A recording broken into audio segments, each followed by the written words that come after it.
ఓం నమ శివాయ. హిందూ టెంపుల్స్ గైడ్కు స్వాగతం. నా పేరు రాజాచంద్ర. ఈరోజు మనం ఆంధ్ర అరుణాచలంగా పిలువబడుతున్నటువంటి రాచపల్లి దగ్గర గల అరుణాచలేశ్వర స్వామివారి దేవస్థానానికి చేరుకోవడం జరిగింది.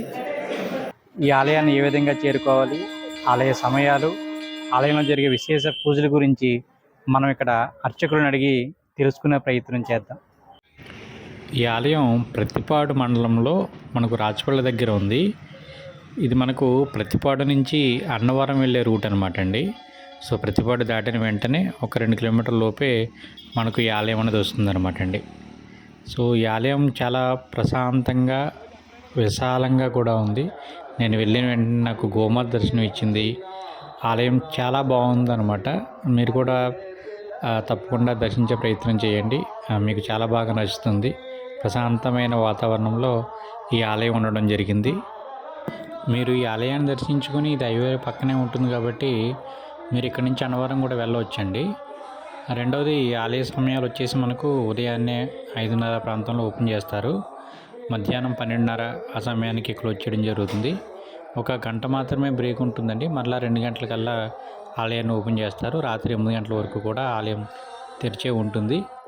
సోమవారం రోజు మీరు అభిషేకాలు చేయించుకోవాలంటే ఆలయానికి 7-7:30 ప్రాంతంలో చేరుకుంటే చక్కగా మీరు అభిషేకం కూడా చేయించుకోవచ్చండి.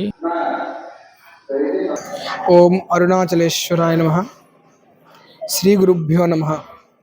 మనకి రాచపల్లి గ్రామం ఆంధ్ర అరుణాచల దేవస్థానంలోకి స్టార్టింగ్ ధ్వజస్తంభం, మొట్టమొదటిగా ధ్వజస్తంభానికి నమస్కారం చేసుకోవాలి. తర్వాత గణపతి స్వామివారి యొక్క విజయ గణపతి స్వామివారి యొక్క ఆలయం లోపలికి వెళ్ళి ఆ తదుపరి సుబ్రహ్మణ్యేశ్వర స్వామివారి యొక్క దర్శనం చేసుకొని తర్వాత స్వామివారి దర్శనానికి ప్రవేశించాలి. అలాగే ఇక్కడ సుబ్రహ్మణ్యేశ్వర స్వామివారి యొక్క ఎడం వైపు చూసినట్లయితే ఎంతో అద్భుతమైన అమ్మవారు, అపేత కుచాంబాదేవి అమ్మవారు, అలాగే నవగ్రహాలు, అలాగే క్షేత్రపాలకుడు కాలభైరవుడు, అలాగే మన గణపతి స్వామివారి యొక్క ఆలయానికి వెళ్దాం. ఒకసారి రండి. ఓం శ్రీ మహాగణాధిపతి నమః. గణపతి స్వామి వారి యొక్క ఆలయం దర్శనం చేసుకోండి.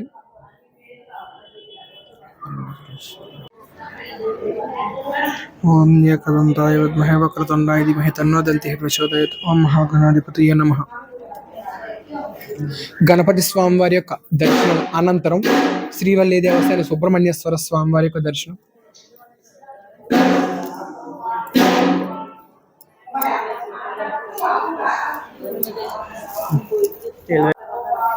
సుబ్రహ్మణ్యేశ్వర స్వామి వారి యొక్క దేవస్థానం. మన సుబ్రహ్మణ్యేశ్వర స్వామి వారికి కూడా నమస్కారం చేసుకుందాం. ముందు ఓం శ్రీవల్లి దేవసేన సుబ్రహ్మణ్యేశ్వర స్వామినే నమః.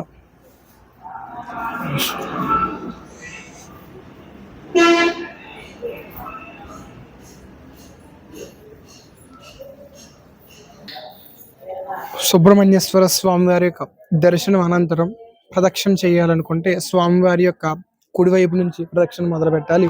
లేదు అనుకుంటే లక్ష్మీ హయగ్రీవుడి యొక్క దర్శనార్థంగా రండి స్వామి.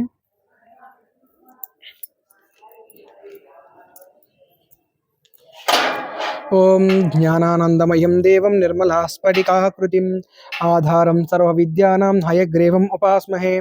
ఓం లక్ష్మీ హయగ్రీవ దేవతాభ్యో నమః. ఓం శ్రీ సూర్యదేవాయ నమః. తర్వాత తదుపరి సూర్య భగవాని యొక్క దర్శనం. ఓం శ్రీ సూర్యదేవాయ నమః.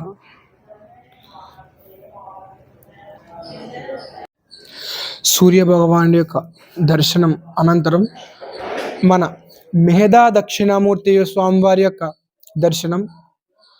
ఓం గురువే సర్వలోకానాం విషజే భవరోగిణాం నిదయే సర్వ విద్యానాం దక్షిణామూర్తయే నమః.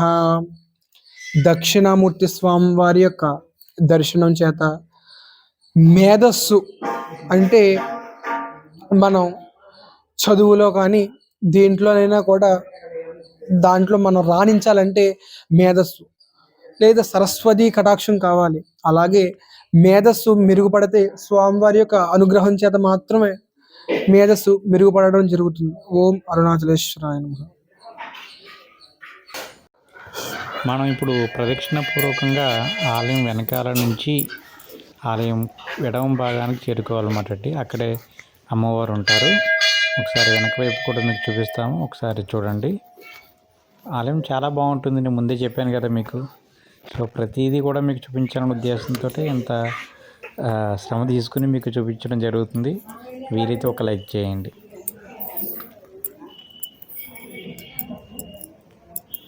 ఓం యా దేవీ సర్వభూతేషు శక్తిరూపేణ సంస్థిత నమస్తస్యై నమస్తస్యై నమస్తస్యై నమో నమః.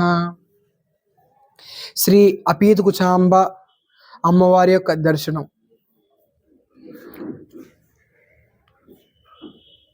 అమ్మవారికి ప్రత్యేకించి దేవీ నవరాత్రులు అలాగే విశేష తిథుల్లో కూడా అయ్యవారికి ఎలాగైతే అభిషేకాలు ఉన్నాయో అమ్మవారికి కూడా ప్రత్యేకించి పంచామృతాలతో అభిషేకం కూడా చాలా అద్భుతంగా జరుగుతుందండి. అలాగే నవరాత్రుల్లో అయితే అభిషేకంతో పాటు అలంకరణలు కూడా చాలా అద్భుతంగా జరుగుతాయండి. తదుపరి అమ్మవారి తర్వాత నవగ్రహాలు కాలభైరవుడు, క్షేత్రపాలకుడు కాలభైరవుడు. తదుపరి నవగ్రహాల్లో శనీశ్వరుడు. స్వామివారికి నమస్కారం చేసుకోండి. ఆదిత్యాయ చ సోమాయ మంగళాయ బుధాయ చ గురు శుక్ర శనిభ్యాయ చ రాహవే కేతవే నమః.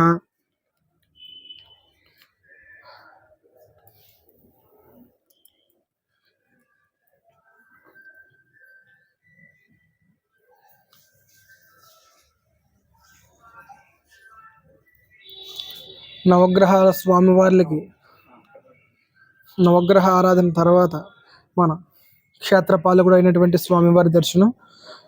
కాలభైరవుడు. క్షేత్రపాలకుడు అయినటువంటి స్వామివారు కాలభైరవుడు. ఈయన దేవరాజ సేవ్యమాన పావనాగ్రి పంకజం వ్యాలయజ్ఞ సోత్రం ఇందుశేఖరం కృపాకరం నారదాది యోగి బృంద వందితం దిగంబరం కాశికాపురాదినాథ కాల భైరవం భజే కాశికాపురాదినాథ కాల భైరవం భజే కాల భైరవ దేవతాభ్యో నమః. ఓం అరుణాచలేశ్వరాయ నమః. మన స్వామివారి ఆలయం రాచపల్లి గ్రామం, ప్రత్తిపాడు మండలం, కాకినాడ జిల్లా.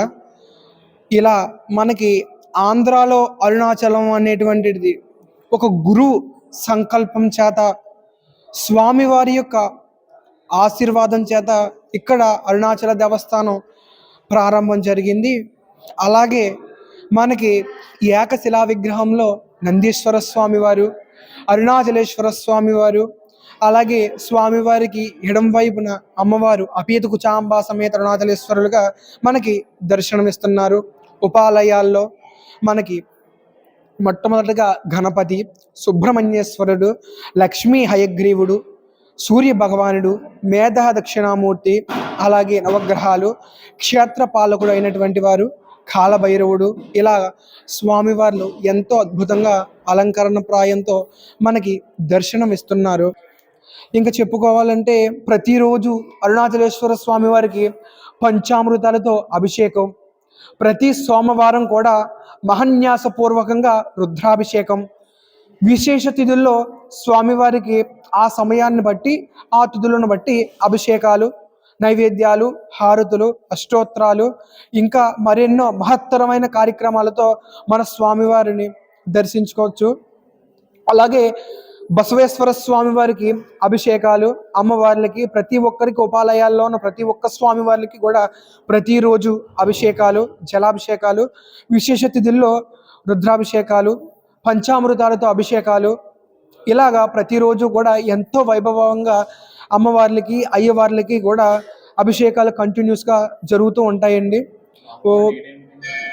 సోమవారం అభిషేకం స్టార్టింగ్ టైం అయితే మనకి 7 నుంచి స్టార్ట్ అవుతుందండి. ప్రతిరోజు డైలీ అభిషేకాలకు అయితే మనకి 7:30 కల్లా స్టార్ట్ అవుతుందండి. ఆలయం తెరిచే సమయం అంటే 5 గంటల నుంచి తెల్లవారుజామున, మధ్యాహ్నం విరామ సమయం 1 గంట వరకు. 1 గంట నుంచి విరామ సమయం తీసుకుంటే 2 వరకు, మధ్యలో ఒక గంట మాత్రమే విరామ సమయం. తదుపరి మళ్ళీ 2కి ఆలయ ద్వారాలు తెరిచేస్తారు. 2 నుంచి కూడా మళ్ళీ రాత్రి 8 గంటల వరకు అనంతరం స్వామివారికి ఆ కార్యక్రమాల్లో ఉంటూ ఉంటారని, దర్శనం కూడా 8 గంటల వరకు ఉంటుందండి. ఇకపోతే నందీశ్వర స్వామి వారికి అభిషేకాల గురించి చెప్పాలని అంటే, త్రయోదశి నాడు, అమావాస్య ముందు త్రయోదశి, పౌర్ణమి ముందు వచ్చే త్రయోదశి కూడా స్వామివారికి అభిషేకాలు జరుగుతూ ఉంటాయండి. ఆ రోజు ఆ త్రయోదశి నాడు ఏదైతే ఉందో అదే తిథి నాడు ఉదయం స్వామివారికి మహాన్యాసపూర్వకంగా రుద్రాభిషేకం అయిపోతుంది. అలాగే సాయం సంధ్యా వేళలో నందీశ్వర స్వామి వారికి, బసవేశ్వర స్వామి వారికి అభిషేకం జరుగుతుందండి. అలాగే ప్రతి సంవత్సరం కూడా అరుణాచలంలో కనుమ రోజున ఎలాగైతే పిండి వంటలతో నందీశ్వరుడికి అలంకరణ జరుగుతుందో, అలాగే ఇక్కడ కూడా మన ఆంధ్ర అరుణాచలంలో కూడా ఇక్కడ ఉన్న బసవేశ్వర స్వామి వారికి అలాగా అలంకరణ ప్రాయంగా ఎంతో అద్భుతంగా చూడొచ్చండి. భక్తులు ప్రేమతో ఏదైతే వండి తెస్తారో పిండి వంటలు, అవన్నీ కూడా స్వామివారికి, మన నందేశ్వర స్వామివారికి అలంకరణ భాగంగా కొంచెం అలంకరణ చేసి అదే ప్రసాదాన్ని భక్తులందరికీ కూడా వితరణ చేయడం జరుగుతుందండి. ఇక్కడ ఎంతో ప్రశాంతమైన వాతావరణం, భగవాన్ రమణుల ఆశ్రమం, అలాగే కృష్ణ మందిరం, అలా ఆ పక్కన మరియు మాతృ మందిరం, అక్కడే గోశాల, ఇవన్నీ కూడా ఉండడమే ఇక్కడ చాలా విశేషమైన అదృష్టం. ఓం అరుణాచలేశ్వరాయ నమః.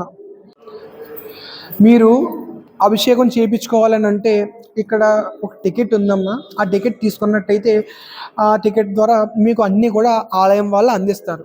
లేదు ఇంకా మేము కూడా తెచ్చుకుంటాం స్వామి అంటే తెచ్చుకోవచ్చమ్మా. టికెట్ తీసుకుంటే సరిపోతుంది. లేదమ్మా, ఆ రోజు వచ్చి అలాగైనా సరిపోతుంది. కాకపోతే మనకి అభిషేకం సమయంలో 7కి మొదలు పెడతాం కదా సోమవారం నాడు, అదే 7కి ముందు ఉండాలి. అలా లేదు 7కి ఉన్నప్పటికీ కూడా సరిపోతుంది. ఎందుకంటే మహాన్యాసపూర్వకంగా చేయడం వల్ల ఏమిటంటే ఈ దేహశుద్ధి కలగడానికే మహాన్యాసం అన్నమాట. దీంట్లో మహాన్యాసపూర్వకంగా రుద్రాభిషేకం చెప్పాలంటే గణపతి పూజ, తర్వాత అయ్యవారి ఆవాహన, ఇలా ఇదన్నీ కూడా అయిన తర్వాత ఈ క్రతువులు స్వామివారికి అభిషేకం అప్పుడు మొదలు పెడతారమ్మ. నందీశ్వర స్వామివారి అభిషేకాన్ని కూడా 5 జంటలు లేదా 5 లేదా 6 దంపతులని ఎలాగ కూర్చోబెడతాం. అలా కూర్చోబెట్టిన పక్షంలో స్వామివారికి ఇక్కడ మహాన్యాసం పూర్తవుతుంది. ఆ తర్వాత మీ చేతులతోనే స్వయంగా నందీశ్వర స్వామి వారికి అభిషేకం చేయడానికి వీలుగా వీళ్ళ కుదురుస్తారమ్మా.